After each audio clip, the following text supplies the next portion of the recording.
waraana bilisummaa Oromootti ajajaa godina Oromiyaa lixaa akka ta'anii fi Jaalmarroo jedhamuun beekaman Kumsaa Dirribaa bilbilaan dubbisne waa'ee ajjechaa kanaa fi himannaalee kabiroo irratti dhihaataa turan gaafannee jirra.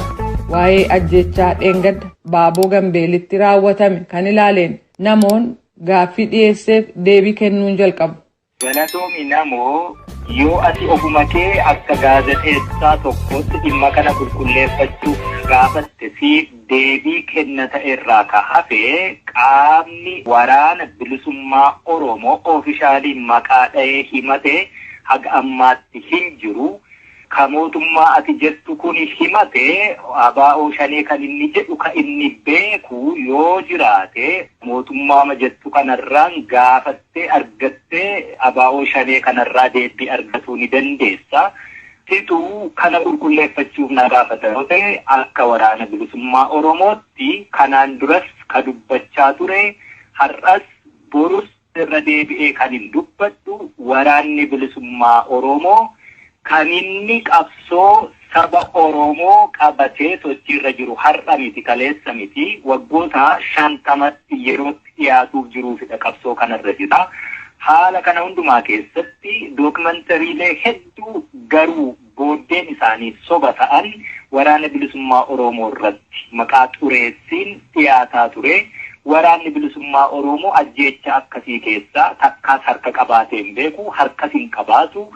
Itoophiyaa keessatti uummanni Amaaraa dachee Oromiyaa irra jiru maatii Oromooti ta'ee jira. Addatti wanti mallattoo adda Amaara isa jechisiisu irratti mul'atu waraanni bilisummaa Oromoo keessaa foo'ee qobaatti ajjeesisuu danda'u hin jiru.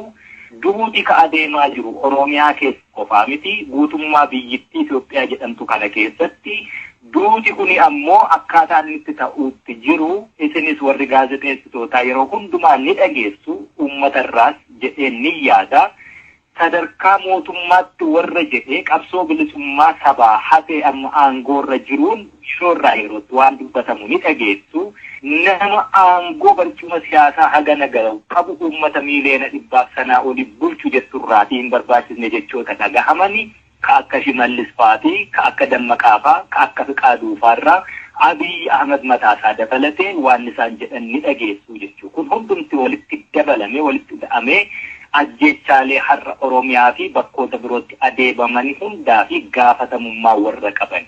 Ammas irra deebi'een sittimaa akka gaazexeessaa tokkotti yoo na gaafatta ta'e waraanni bilisummaa Oromoo uummata nagayaa hidhatee hin jirre isa hin lolle wanti inni ajjeesuu fi bu'aan siyaasaa bu'aan kamiyyuus inni irraa argatu hin jiru. Kanaaf ajjechaan akkasii nun ilaallatu namoo.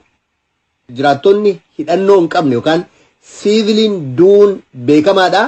Yoos eenyu ajjeese naannoo sana waan sochootaniif waan quba qabdan qabatamaa